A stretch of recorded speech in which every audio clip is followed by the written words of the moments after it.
Rebuild കേരളയിൽ ഉൾപ്പെടുത്തിയതോടെ Upputhara കൊച്ചീറ്റക്കാനം കരിമ്പനാൽപ്പടി road നവീകരണം പേപ്പറിൽ ഒതുങ്ങി. ഇതോടെ പാത പൂർണ്ണമായും തകർന്ന് ഗതാഗത യോഗ്യമല്ലാതായി മാറി. അധികൃതർ നടപടി സ്വീകരിക്കണമെന്നാണ് ആവശ്യമുയരുന്നത്.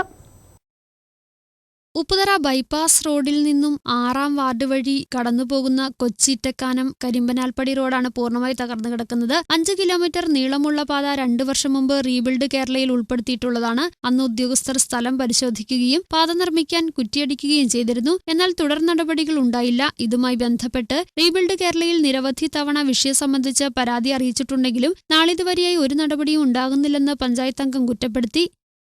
റീബിൽഡ് കേരള എന്ന നിർമ്മാണ കമ്പനിയുടെ ഉദ്യോഗസ്ഥന്മാർ വന്ന് അളന്ന് ആൾക്കാരുടെ കൃഷിയിടത്തിലൂടെ കുറ്റിവെച്ച് പോയിട്ടുള്ളതും അവർ ഈ റോഡ് ഏറ്റെടുത്തിട്ടുള്ളതുമാണ്. അവരെ സംബന്ധിച്ചിടത്തോളം നിരന്തരം ഞാൻ ബന്ധപ്പെട്ടിട്ടും അവരും ആ ഡിപ്പാർട്ട്മെൻറ്റും ഈ റോഡിൻ്റെ പണികൾ ദ്രുതഗതിയിൽ ചെയ്ത് ഈ പ്രദേശവാസികളുടെ യാത്രാക്ലേശം പരിഹരിക്കുന്നതിന് യാതൊരുവിധ നടപടികളും ഇതുവരെ സ്വീകരിച്ചിട്ടില്ല. ഇത് ബന്ധപ്പെട്ട MLAയുടെ ശ്രദ്ധയിൽ ഞാൻ വാർഡ് മെമ്പർ എന്ന നിലയ്ക്ക് പെടുത്തിയിട്ടുള്ളതാണ്.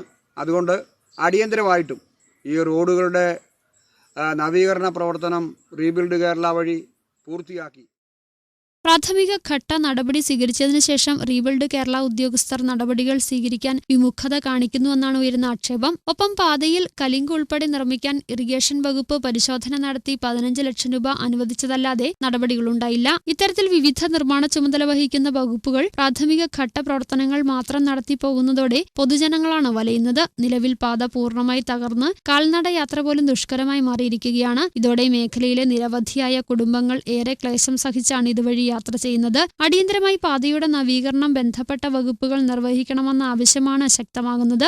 News bureau, Kattappana.